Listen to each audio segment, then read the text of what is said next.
नमस्कार. ग्रामीण भागात सध्या मुलांचे लग्न होणे म्हणजे जणू नियतीची परीक्षाच ठरत आहे. शेती किंवा रोजंदारी करणाऱ्या तरुणांची वयाची 30शी-40शी उलटली की घरच्यांची आणि स्वतःची काळजी वाढते. समाजात मान खाली जाते आणि घरातल्या भिंती खायला उठतात.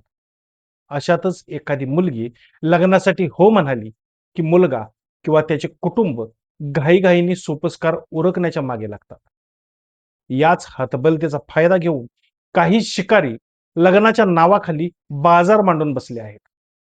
आटपाडीतील एका कष्टकरी तरुणाने संसाराचे स्वप्न पाहिले.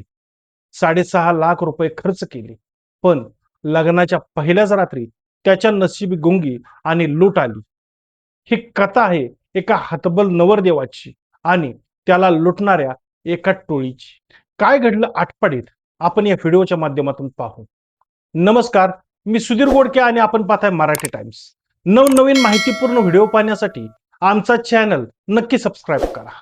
आटपाडी जवळील देशमुखवाडी गाव, या गावातील नवनाथ देशमुख हा 40 वर्ष वयाचा युवक रोजंदारी करून आपले आयुष्य सावरण्याचा प्रयत्न करत होता. लग्नासाठी वधू संशोधनाचा प्रवास थांबत नव्हता. तोच त्याची भेट सचिन हनुमंत बाबर हे एका हॉटेलमध्ये काम करणाऱ्या व्यक्तीशी झाली. त्याने लग्नासाठी मुलगी दाखवण्याचे आमिष दाखवले. 20 मार्च 2026 रोजी त्याने आटपाडी एसटी स्टँडवर वर्षा शेवाळे या मुलीला समोर आणले. हे लग्न कोणालाही सांगायचे नाही अशी अट घालून संशयितांनी नवनाथ आणि त्याच्या मनात घबराट आणि लग्नाची ओढ निर्माण केली. ठरल्याप्रमाणे 24 मार्च रोजी मासाळवाडीतील महादेव मंदिरात विवाह पार पडला. एका कष्टकरी माणसाने लग्नासाठी आणि इतर खर्चासाठी तब्बल 6.5 लाख रुपये खर्च केले. मात्र या पैशाच्या बदल्यात त्यांना मिळाला तो फक्त धोका. संसाराची पहिलीच रात्र नवनाथ यायच्यासाठी काळ रात्र ठरली.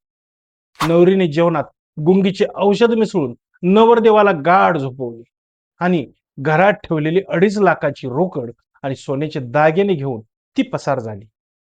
सकाळी डोळे उघडले तेव्हा समोर नवरी नव्हती, तर समोर होतं रिकामं कपाट आणि 6.5 लाखांचं नुकसान. या घटनेत धक्कादायक वळण तेव्हा आले जेव्हा पीडित नवनाथ देशमुख पोलीस ठाण्यात गेला.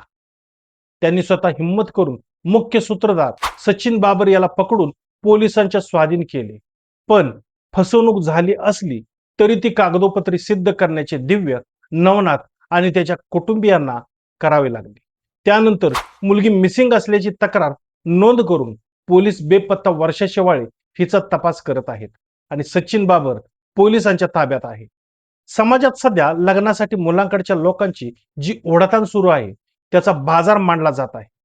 मित्रांनो, नवनाथ देशमुख यांची झालेली फसवणूक ही केवळ एका व्यक्तीची फसवणूक नाही, तर ते आपल्या ढासळत्या सामाजिक व्यवस्थेवर पडलेला एक मोठा ओरखडा आहे. लग्नासाठी मुलांची होणारी ओढाताण आता गुन्हेगारांसाठी उत्पन्नाचं साधन बनले आहे. जर तुमच्या आसपास असं कोणी लग्नासाठी घाई करत असेल, अवास्तव पैशांची मागणी करत असेल किंवा गुपचूप लग्न लावण्याचा आग्रह धरत असेल तर सावधान व्हा. तुमची एक छोटीशी घाई तुमच्या आयुष्यभराची कमाई आणि मानसिक शांतता हिरावून घेऊ शकते. नवनाथ यांना न्याय मिळेल की नाही हा प्रश्न अनुत्तरित आहे. पण आपण जागरूक राहिलो तर पुढचा नवनाथ होण्यापासून नक्कीच वाचू शकतो. या प्रकरणातील पोलिसांच्या भूमिकेबद्दल तुम्हाला काय वाटतं?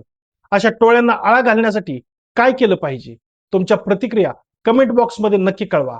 बघत राहा मराठी टाइम्स, सत्य तुमच्यापर्यंत पोहोचवणारा तुमचा हक्काचा चॅनल. धन्यवाद.